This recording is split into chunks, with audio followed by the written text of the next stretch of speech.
At death, you're going to leave your physical body and its limitations behind, but you might be surprised to find that you still have a body made of spiritual substance, and also sensations that are actually more sharp and exquisite than they had been on earth. Swedenborg writes, "Almost all the people who arrive from this world are as astonished as they can be to find that they are alive and they are just as human as ever, that they are seeing and hearing and talking, that their bodies are still endowed with the sense of touch, and that nothing at all has changed. How will you still have a body after shedding your physical body?" Swedenborg learned that in order to exist as an individual, you have to have a body to operate in. When you shed the physical body, you'll become conscious in a spiritual body that has actually been with you all along. At first, your spiritual body will look very much like your earthly body, except without illnesses or disabilities.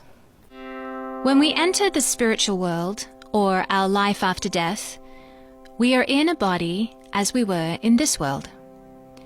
There seems to be no difference, since we do not feel or see any difference. This body is spiritual though, so it has been separated or purified from earthly matter. Further, when anything spiritual touches or sees something spiritual, it is just like something natural touching and seeing something natural. So when we have become a spirit, we have no sense that we are not in the body we inhabited in the world. It seems that we even have layers of the spiritual body, and for more about that, see our episode, Your Spiritual Body. But in the spiritual world, bodies are only the outer manifestation of our minds, which is who we really are. We've all heard the saying, "you can't take it with you," meaning you can't take any physical possessions into the afterlife. But you have inner possessions too, that you've been collecting during your life on earth. Thoughts, feelings, interests, habits, beliefs, skills, relationship ties, and memories. And it's these inner possessions that Swedenborg is talking about here. As spirit people, we want, wish, crave, think, ponder, are moved, love, and intend the way we used to. Studious types still read and write as before. In a word, when we move from the one life into the other, or from the one world into the other, it is like moving from one physical place to another. And we take with us everything we owned as persons, to the point that it would be unfair to say that we have lost anything of our own after death, which is only a death of the earthly body. We even take with us our natural memory, since we retain everything we have heard, seen, read, learned, or thought in the world from earliest infancy to the very end of our life. An important thing Swedenborg learned is that we have an outer level of our mind, which we're mostly operating in on earth, but also an inner level. Since your spiritual body is a manifestation of your mind, that body will reflect your state of mind.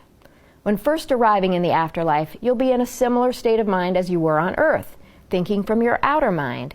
So at first, your thought patterns and habits and appearance will be very similar to the way they were on earth.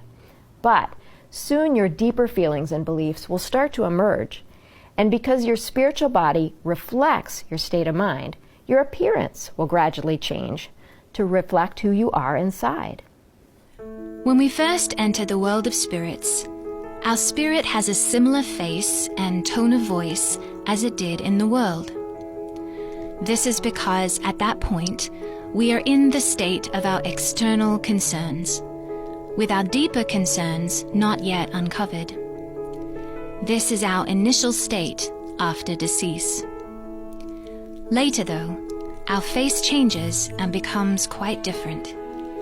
It comes to look like the ruling affection in which the deeper reaches of our minds were engaged in the world, the kind of affection characteristic of the spirit within our body, because the face of our spirit is very different from the face of our body. One universal change is that elderly people grow younger in appearance. But in addition to that, your spiritual face and body will change to reflect what's truly going on in your deeper mind and heart.